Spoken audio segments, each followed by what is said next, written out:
Hello students, now we will study our next topic approaches to organization behavior part 3। हमने अभी तक आपकी दो अप्रोचेस पढ़ चुके हैं हम classical and neo classical approach. Third हमारे पास आती है modern approach।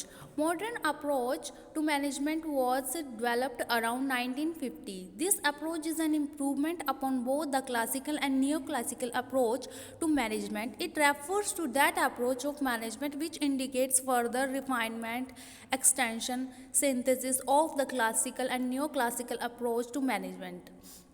This approach has two basic pillars, system approach and contingency or situational approach।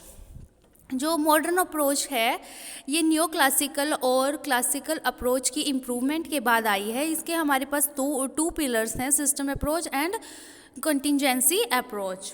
तो सबसे पहले हम पढ़ेंगे सिस्टम अप्रोच। सिस्टम अप्रोच क्या होती है कि एक ऑर्गेनाइजेशन को कुछ सब सिस्टम्स में डिवाइड कर दिया जाता है और उन सब सिस्टम्स को डिपार्टमेंट का एक हिस्सा माना जाता है। All the sub system work in unison. Sub systems अपने एक अलग तरीके से वर्क करता है। This approach was developed by Chester I Barnard, Herbert A Simon their colleagues। The system approach means a group of small interrelated units, a group of different units, which means a complete unit is called system, which while the small units are individually called the subsystem। Small units को हम बोलेंगे सब systems and complete unit को हम बोलेंगे a system. System approach refers to that approach of management which stretches the interrelatedness and interdependence of all activities within an organisation. According this approach, the whole organization system and its various departments are its subsystem. All the subsystem work in unison. Then and only then the objective of the organization can be achieved। ये जो approach है ये कहती है कि जब सब system और सिस्टम मिलके एक दूसरे के साथ वर्क करेंगे तभी ऑर्गेनाइजेशन के ऑब्जेक्टिव्स को अचीव किया जा सकता है। Therefore, when a manager takes some decision regarding a particular system, he should also take into consideration the effect of a decision on other subsystems। Next है हमारे पास कंटिजेंसी अप्रोच और सिचुएशनल अप्रोच। कंटिजेंसी अप्रोच जो है वो 1970 में आई थी। According to it the manager should take decision not according to the principles but according to the situation.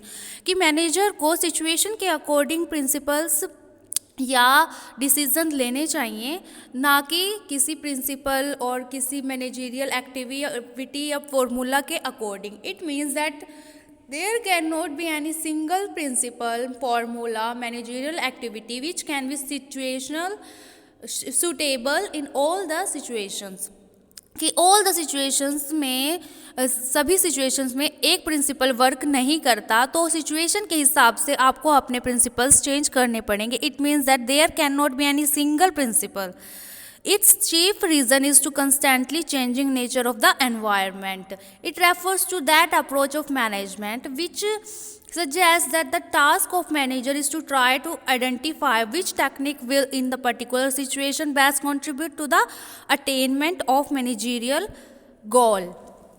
ठीक है, अब इसके बाद हम इसके कुछ फीचर्स पढ़ेंगे। Features of contingency approach. Features में क्या आता है हमारे पास? The managerial action the organisation influences the environment. कि जो मैनेजरियल एक्शंस होते हैं वो एनवायरनमेंट को इन्फ्लुएंस करते हैं। नेक्स्ट है हमारे पास managerial action in organisation changes according to the situation. कि जो मैनेजरियल एक्शन होते हैं वो सिचुएशन के अकॉर्डिंगली चेंज होते हैं।